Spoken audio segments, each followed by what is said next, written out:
Hi friends, அஸ்ஸலாமு அலைக்கும். இன்றைக்கி என்ன செய்ய போகிறோம்னா ரவா பாயாசம். ஸோ வாங்க எப்படி செய்யலான்னு பார்ப்போம். அதுக்கு ஒரு அடுப்பில் ஒரு பேன் வச்சு அடுப்பை பற்ற வச்சு ஒரு பேன் வச்சு ஸோ 3 ஸ்பூன் கீ ஆட் பண்ணுவோம். ஸோ கீ நல்லா ஹீட் ஆனோன்னா முந்திரி, சாரா பருப்பு இதெல்லாம் தேவையான அளவு போட்டு நம்ம ஃப்ரை பண்ணிக்குவோம். ஸோ ஃபஸ்ட் எடுத்தோடனே பால் ஊற்ற வேணாம், கொஞ்சம் திரண்டு போகிற மாதிரி இருக்கும். நம்ம ஃபஸ்ட்டு எந்த அளவு கப்பில் பால் எடுக்கிறோமோ அதே அளவு தண்ணி எடுத்துக்குவோம். நான் 3/4 லிட்டர் பாலுக்கு 3/4 லிட்டர் தண்ணி எடுத்துக்கிட்டேன். அதை தண்ணியை ஃபஸ்ட்டு ஒரு 5 நிமிஷம் சென்று பாலை ஊற்றினேன். பால் இந்த மாதிரி கொதித்து வரையில் நம்ம ரவையை கொஞ்சம் கொஞ்சமாக கிண்ட ஆரம்பிக்கலாம்.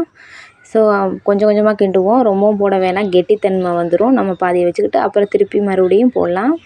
So 5 table spoon condense milk ஊற்றலாம், ஸ்வீட்டுக்கு தகுந்த மாதிரி. மறுபடியும் நல்லா கை விடாமல் கிண்டி இந்த வச்சுருந்த ரவையும் திருப்பி போட்டு கிண்டுவோம். நம்ம எவ்வளவு கெட்டித்தன்மை இருந்தால் ஸ்டாப் பண்ணிக்கலாம். ஸோ இன்னும் தண்ணியாக இருந்தால் ஊற்றி கிண்டிக்கலாம். சுகர் தேவையான அளவு ஆட் பண்ணிக்கலாம், எவ்வளோ வேணுமோ. நான் அந்த மென்சரிங் கப்பில் 1/2 கப் போட்டேன், திருப்பி ஒரு 1/2 கப்பு போட்டிருக்கிறேன். ஸோ ஈஸியான ரவை பாயசம் பிடிச்சிருந்தா நீங்களும் ட்ரை பண்ணி பாருங்கள்.